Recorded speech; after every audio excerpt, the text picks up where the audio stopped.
J'ai demandé à nos adversaires de mettre fin aux hostilités. J'ai pris cette décision dure au cœur d'un soldat, parce que la situación militar l'imposait. Las palabras que acabas de escuchar horrorizaron a millones de habitantes de París en 1940, año en que comenzaron a flamear allí las banderas alemanas con el infame águila del nacionalsocialismo.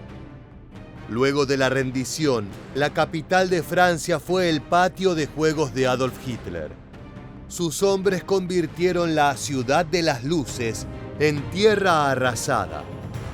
La falta de comida y combustible llevó a la población a un éxodo masivo, mientras que los soldados germanos disfrutaban de ostentosas vacaciones. En esta nueva entrega de Historia Militar, queremos llevarte a un viaje al pasado para conocer cómo era la vida en las calles parisinas durante la feroz ocupación del Tercer Reich. En septiembre de 1939, Francia comenzó a prepararse para la batalla luego de que el Tercer Reich ingresara a Polonia, dando inicio a la Segunda Guerra Mundial. En ese entonces, para los parisinos, el combate armado parecía algo distante, que se encontraba a miles de kilómetros. La paz de la ciudad de las luces y su ajetreada vida cultural los mantenía ajenos al horror que se aproximaba. El problema fue que en mayo de 1940 las tropas alemanas atacaron Francia y vencieron a su ejército con facilidad. La táctica de aguardar y defenderse fue un fracaso absoluto, más aún teniendo en cuenta que el ejército y la esfera política estaban infiltrados por aliados del Reich. The Germans continue their relentless advance southward. Considered the best army in the world before May 10th, the French army is now in shambles. And yet it put up a better fight than was thought. In 1 month, 100,000 French soldiers die, the nation's greatest death toll since the same period of time during World War I, the deadliest of wars until then. El gobierno oficial huyó de París el 10 de junio, dejando un vacío que fue ocupado por el nazismo el 14 del mismo mes, dando inicio a una tortuosa y humillante dominación de la ciudad. En ese contexto emergió como autoridad local Philippe Pétain, primer ministro de la llamada República de Vichy, colaborador absoluto de la Alemania nazi. Dentro de ese estado títere se abolieron las instituciones republicanas y las libertades fundamentales. Además, se disolvieron sindicatos y partidos políticos. París fue gobernada por militares alemanes y oficiales franceses aprobados por el Tercer Reich. Para los parisinos este periodo fue de profunda angustia. La otrora bulliciosa vida cultural fue reemplazada por oscurantismo y control constante de las actividades. Se instaló un toque de queda que regía desde las 9 de la noche hasta las 5 de la mañana. En ese lapso, las calles quedaban desiertas y solo eran transitadas por la policía y el ejército. Las luces se apagaban y la famosa ciudad se transformaba en un páramo oscuro y silencioso.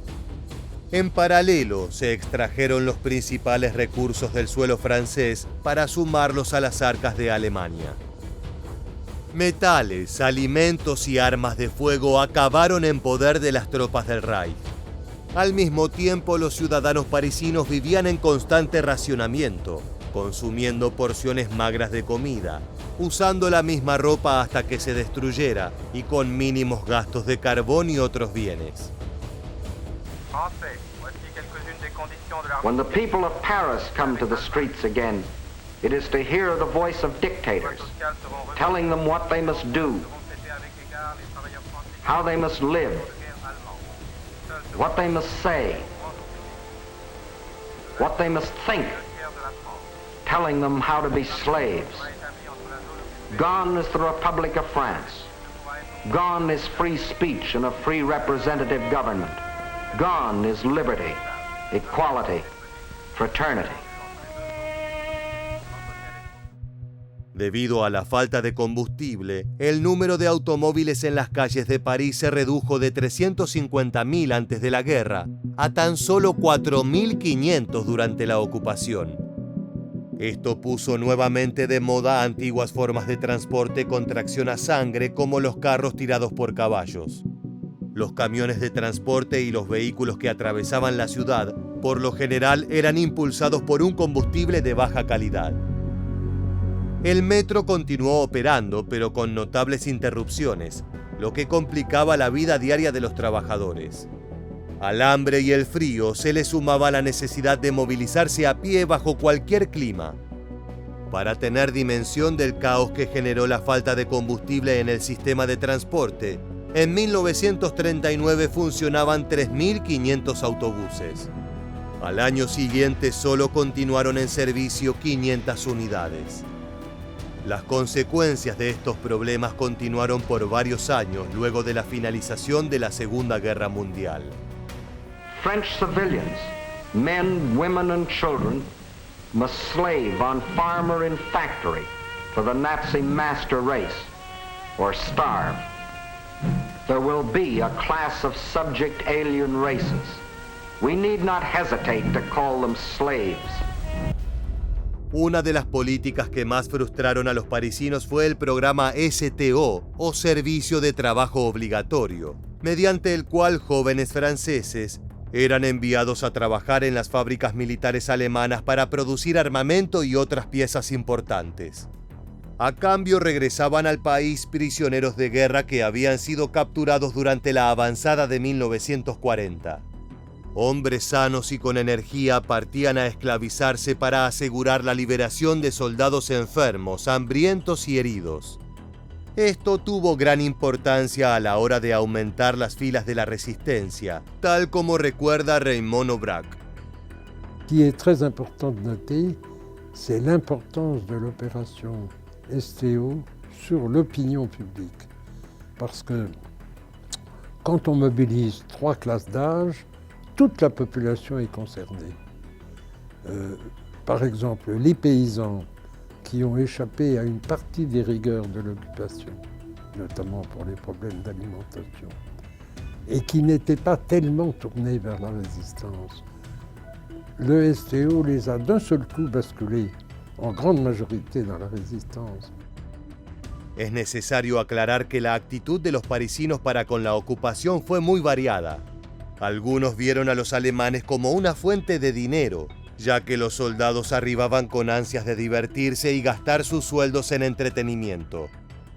Más adelante conoceremos cómo esto cambió de forma drástica y brutal la vida cultural de la ciudad. La respuesta de los miembros del Partido Comunista Francés fue más complicada, ya que el Frente denunciaba las políticas racistas e imperialistas del nazismo desde hacía años. El problema fue que en 1939 el pacto Molotov-Ribbentrop y la efímera colaboración entre Alemania y la Unión Soviética puso a los militantes comunistas en una posición incómoda. Imagina la confusión de la época que el periódico comunista L'Humanité, que había sido clausurado por el gobierno francés, recibió el permiso para operar de parte de las nuevas autoridades nazis.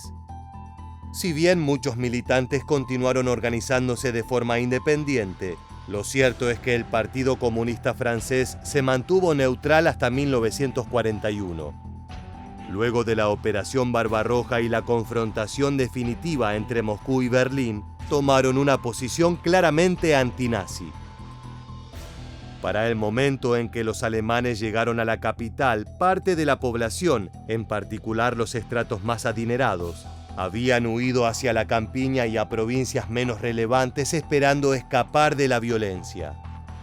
Este fenómeno fue conocido como el Éxodo de 1940 y también se registró el traspaso de miles de franceses a Bélgica, Luxemburgo y Países Bajos. A medida que las políticas de dominación nazi se volvieron más agresivas, los sectores más humildes decidieron partir de forma ilegal y corriendo grandes riesgos. Sin la seguridad del dinero y con la incertidumbre de no tener hogar, escaparon a otras naciones. Mientras tanto, los judíos y otras minorías étnicas y religiosas vivían en guetos separados, recibiendo humillaciones diarias por parte de la fuerza invasora, legitimada por un gobierno entreguista. Los judíos en París fueron forzados a utilizar la estrella amarilla en sus brazos, un parche identificatorio que los relegaba de prácticamente cualquier actividad en suelo francés. Eran ciudadanos de segunda categoría, sujetos a castigos y golpizas arbitrarias, que no siempre eran dadas por el ejército alemán. En muchas ocasiones quienes los violentaban eran oficiales de la policía de la República de Vichy, el frente colaboracionista local. Si bien el caso parisino no fue tan devastador como el polaco, se dieron casos de deportaciones masivas en la capital francesa. Por ejemplo, entre el 16 y 17 de julio de 1942, más de 13.000 hebreos fueron detenidos por la policía por orden de la jerarquía nazi. Luego fueron subidos a trenes y transportados a Auschwitz, donde muchos de ellos fallecieron ejecutados o por inanición. Uno de los aspectos más atemorizantes de la capital francesa ocupada era el sonido de las sirenas que advertían las redadas y el cierre de los establecimientos. Quienes las operaban no eran alemanes, sino la policía gala, la cual no era amigable con la población civil. Si bien la fuerza francesa ha tratado de limpiar su imagen respecto a su reputación de colaboradores, está claro que durante la intervención del Reich fueron socios obedientes. Llevaban a cabo las detenciones y las rondas de averiguación de datos, siempre con violencia y malos tratos, en especial si se sospechaba que una persona era de ascendencia judía. Los alemanes no contaban con el personal suficiente para hacerse cargo del control y las actividades en suelo francés, por lo que era fundamental la cooperación de los locales para ahogar cualquier tipo de resistencia. This was the price the French were to pay as they signed the armistice. And the master of the master race must go to Paris to tour the streets of what was once the city of light. You notice no cheering crowds here to welcome in the new order.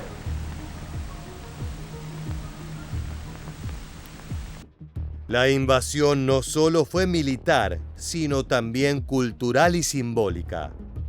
En cada espacio se colocaron emblemas del nazismo, ya sean águilas o banderas con la esvástica. Los relojes de París fueron seteados a la hora germana para coincidir con el tiempo en Berlín. En cada detalle, el territorio se transformó en una zona subsidiaria de Alemania. El alto comando militar del Tercer Reich se mudó a los lujosos aposentos del Majestic Hotel en la avenida Kléber. Por su parte, los servicios de inteligencia militar se instalaron en el Hotel Lutetia. La Luftwaffe, es decir, la Fuerza Aérea de Hitler, ocupó el mítico Ritz. El Hotel de la Marine, ubicado en la Place de la Concorde, fue asignado a la Kriegsmarine, la Armada Nacional Socialista. Fue así como cada espacio de lujo o turismo se transformó en cuartel para la fuerza invasora. For the German soldiers, the year 1940 will be the year of all pleasures.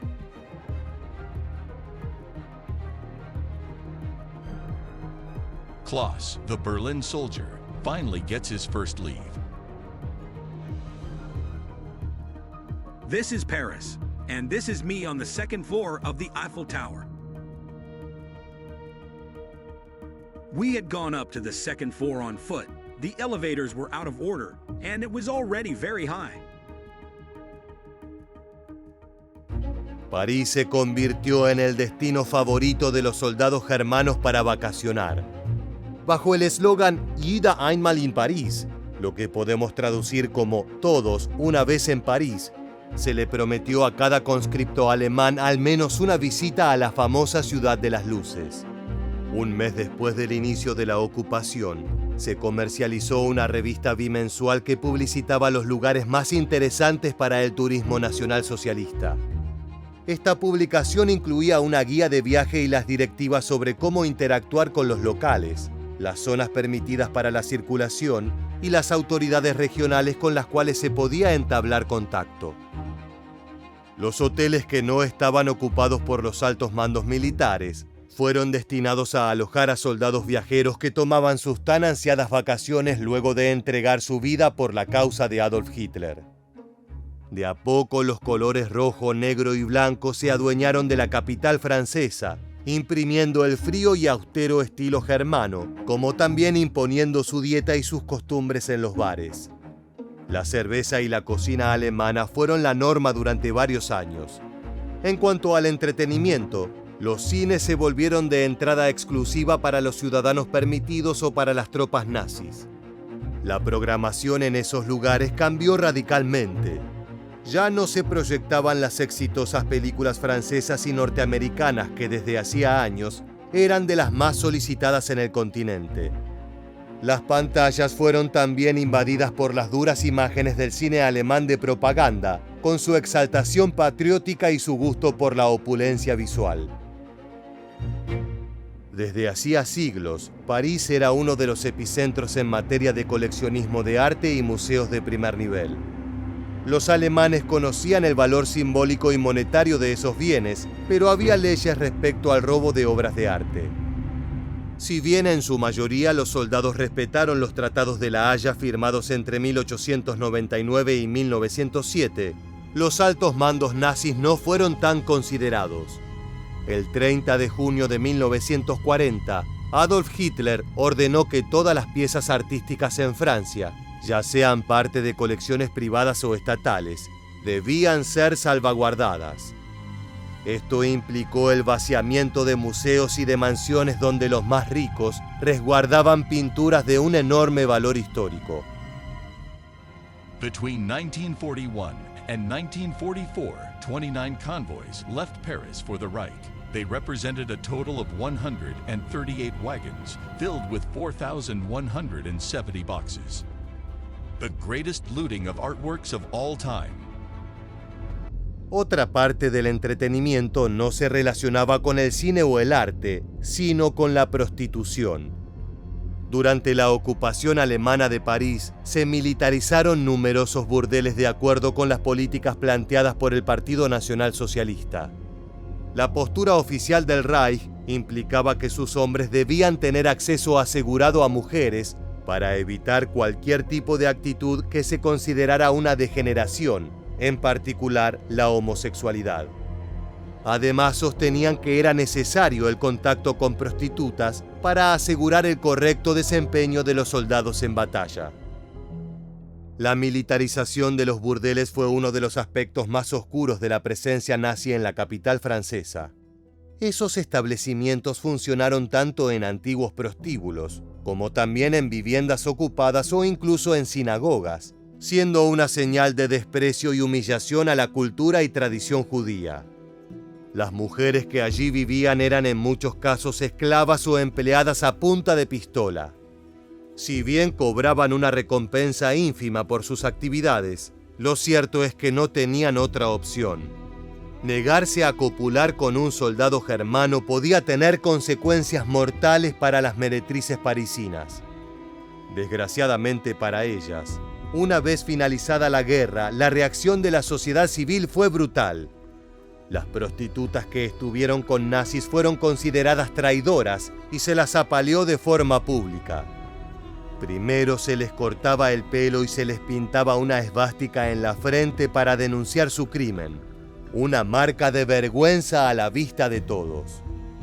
En muchos casos, además, se llegó a la violencia física con linchamientos.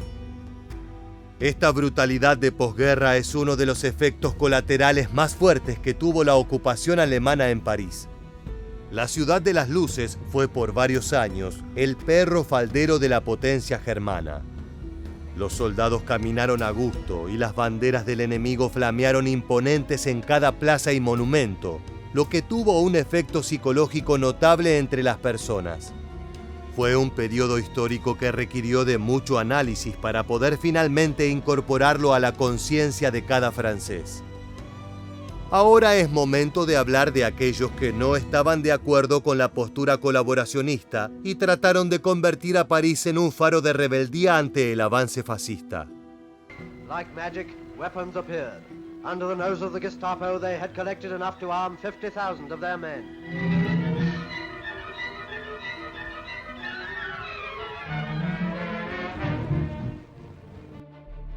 Con el tiempo, una parte de los parisinos resistió la ocupación nacionalsocialista, aunque sus efectos fueron limitados. El mayor logro de este frente fue mantener en vilo a las autoridades germanas y a la República de Vichy, pero los rebeldes franceses no lograron victorias contundentes.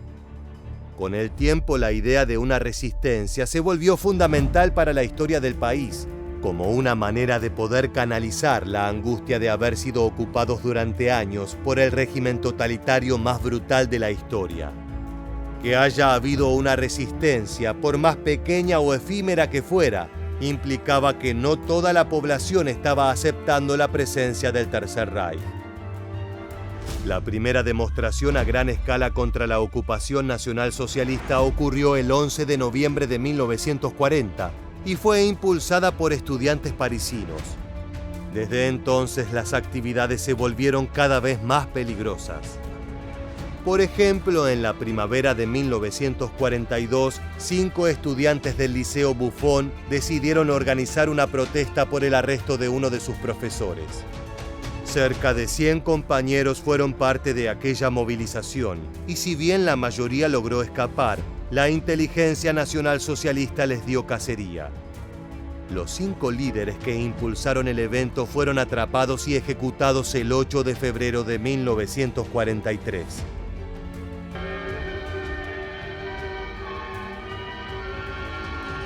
Like a monstrous beetle from a dark hole in Berlin, this thing marched into the street, the symbol of Nazi power. But Nazi power was in its twilight. On the world's battlefields outside Paris, their beetles were being squashed. Parisians revolted, and the uncanny silences were broken again and again with the whistle of sudden death. A medida que la guerra continuaba y se afianzaban los dos frentes, los aliados y el eje, se crearon diversos grupos clandestinos en la capital francesa. Algunos eran fieles al Partido Comunista de Francia, otros al general Charles de Gaulle, quien organizaba la respuesta bélica desde Londres. Las actividades de los grupos incluyeron ataques a oficinas militares y policiales, la realización de pintadas alusivas a los crímenes perpetrados por los alemanes y a la reivindicación del eslogan Libertad, Igualdad y Fraternidad.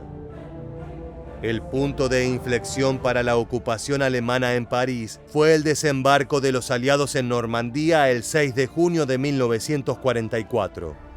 Este hecho permitió la avanzada de soldados de Estados Unidos y del Reino Unido desde el norte del continente europeo en dirección a la capital francesa.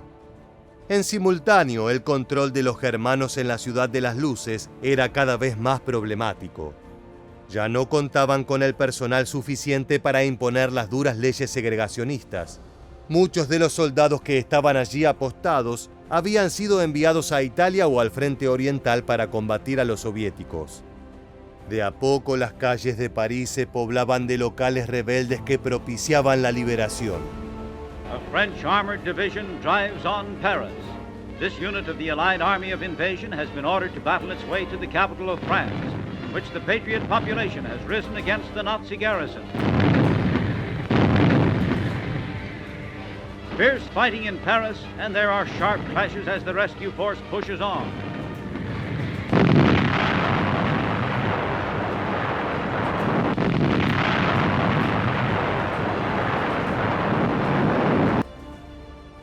El 19 de agosto de 1944, mediante una revuelta popular, la resistencia francesa asaltó edificios gubernamentales y destacamentos policiales.